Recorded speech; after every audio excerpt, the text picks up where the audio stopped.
système hormonal est sous le contrôle du système nerveux. Le système hormonal, c'est, si on rend les choses simples, un système qui assure la survie de l'humain, comme le système nerveux, mais de différentes façons. Donc, lorsque l'organisme est menacé, le système hormonal va déclencher certaines hormones pour avoir un certain type d'effet au-delà des autres systèmes qui travaillent en parallèle. Donc, une personne qui a les reins fatigués, c'est un exemple facile que tout le monde connaît. On dit un surrénal fatigué. Tout le monde l'a déjà entendu, celle-là? Pourquoi? C'est ça qui fait que tu es hypersensible. Mais c'est sûr, mais ce n'est pas vraiment ça. Les surrénales sont généralement associées à la survie. Vous l'avez tous vécu, quelque chose qui se passe, tu as un coup en arrière, là, ça fait comme genre... Quelqu'un a déjà vécu ça par moi? Oui, non, peut-être? OK, ça c'est évident. Quand il y a quelque chose qui est vraiment intense, ça réagit dans un des reins. Je le sens, c'est très viscéral, je n'ai pas besoin de comprendre l'anatomie. C'est comme, je le sens, puis ça tend.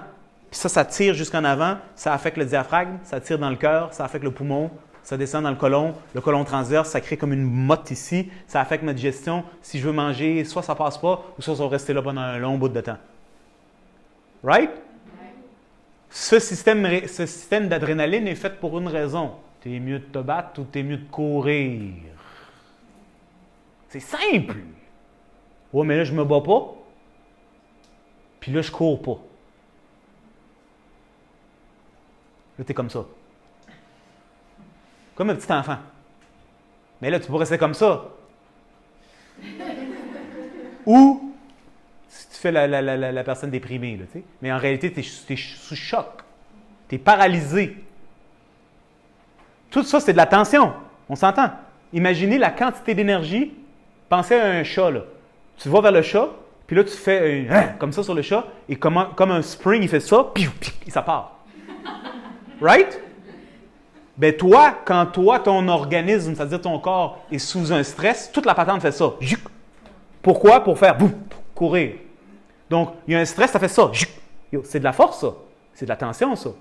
C'est tout le système nerveux, le système musculaire, le système cardiaque, le système pulmonaire, le système digestif, toute la patente est sollicitée pour pouvoir générer une action et là, est maintenue.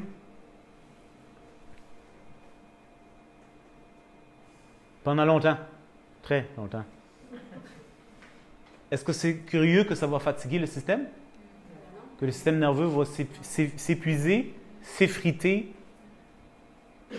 On s'entend.